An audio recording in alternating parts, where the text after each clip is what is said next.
بسم الله الرحمن الرحيم شهر رمضان الذي أنزل فيه القرآن هدى للناس وبينات من الهدى والفرقان. Assalamualaikum Ustaz. Waalaikumsalam warahmatullahi wabarakatuh. Masya Allah. Gimana kabarnya Faris? Alhamdulillah khairat. Ini mau tanya Ustaz. Ini kan bentar lagi liburan santri dan liburan banyak-banyak dari beberapa sekolah juga. Dan bentar lagi juga mau lebaran. Nah ini mau tanya, apa sih hukumnya mudik pas waktu lebaran Ustaz?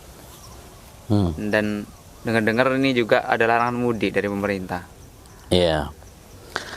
Ya, alhamdulillah wassalatu wassalam ala Rasulillah amma ba'du.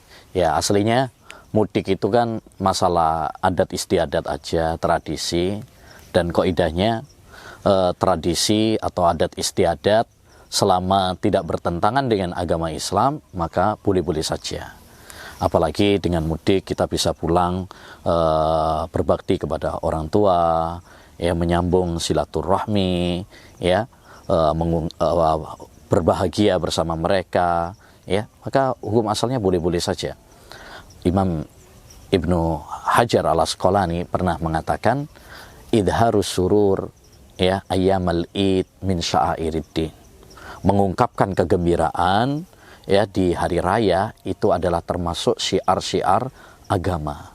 Jadi hukum asalnya boleh-boleh saja orang mau mudik, karena dengan mudik kita bisa membahagiakan orang tua, berbakti kepada mereka, menyambung silaturahmi dengan kerabat dan sebagainya.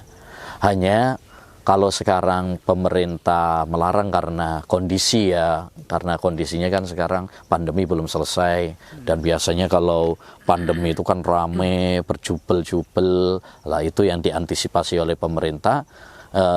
Pada dasarnya kan pemerintah tidak melarang mudik secara mutlak, cuma biasanya kalau dekat-dekat lebaran itu rame. Nah ini yang diantisipasi, jangan sampai nanti kasusnya meludak lagi.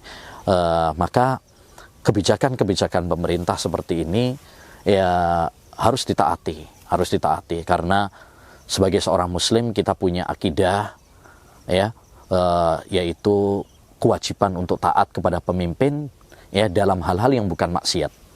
Allah Subhanahu wa taala berfirman, ya ayyuhalladzina amanu atiiullaha wa atiiur rasul wa ulil amri minkum. Wahai orang-orang yang beriman, taatlah kepada Allah, taatlah kepada Rasul, dan kepada ulil amri. Ulil amri itu pemimpin, pemerintah. Selama keputusan mereka, kebijakan mereka tidak bertentangan dengan agama, maka wajib untuk ditaati. Dan ini untuk kemaslahatan bersama, ya, kemaslahatan bersama. Pada dasarnya kan pemerintah dulu-dulu juga nggak ngelarang, cuma karena ini memang dikhawatirkan begitu, malah mengakibatkan lonjakan kasus lagi, sehingga pemerintah membuat kebijakan tersebut. Itu pun pada waktu-waktu tertentu saja, ya, maka ini wajib bagi rakyat Indonesia untuk mentaatinya, gitu. Paham ya? Mau tanya lagi Ustaz, kalau mudik terus nggak puasa gimana? Kan macet, panas gitu loh di jalan itu, hukumnya gimana Ustaz? Ya, mudik itu kan bagian dari safar, ya, bagian dari safar, ya, bepergian jauh, dan alhamdulillah Islam itu agama yang mudah, ya. Jadi kalau ada orang yang mudik bepergian jauh terus nggak kuat, ya, berat, boleh, ya, untuk tidak berpuasa, tapi wajib ganti di hari-hari yang lain.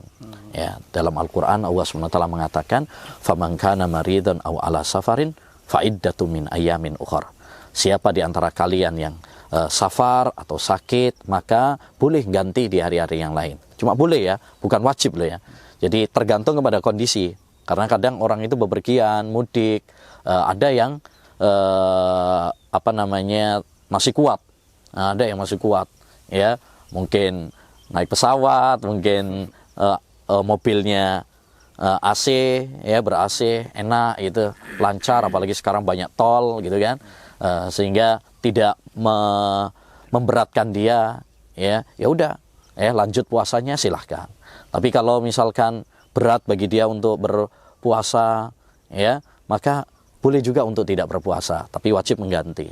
Makanya dulu sahabat Nabi Shallallahu Alaihi Wasallam itu ketika perang bersama Nabi Sallallahu Alaihi Wasallam, ada sebagian mereka yang puasa, ada sebagian yang enggak, dan tidak saling membuli, tidak saling mencela, ya, saling toleransi, gitu. Jadi silahkan kalau mau berpuasa silahkan, yang kalau nggak berpuasa juga silahkan, ya, tergantung kepada kondisi masing-masing, gitu.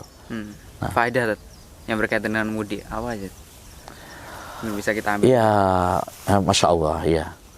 Mudik itu kan satu perjalanan, ya, ke kampung halaman, ya. Itu ada pelajaran ibrah bagi kita semuanya kalau kita lagi mudik, ya, bahwa kita semuanya ini adalah para pengembara sebenarnya, orang-orang yang musafir.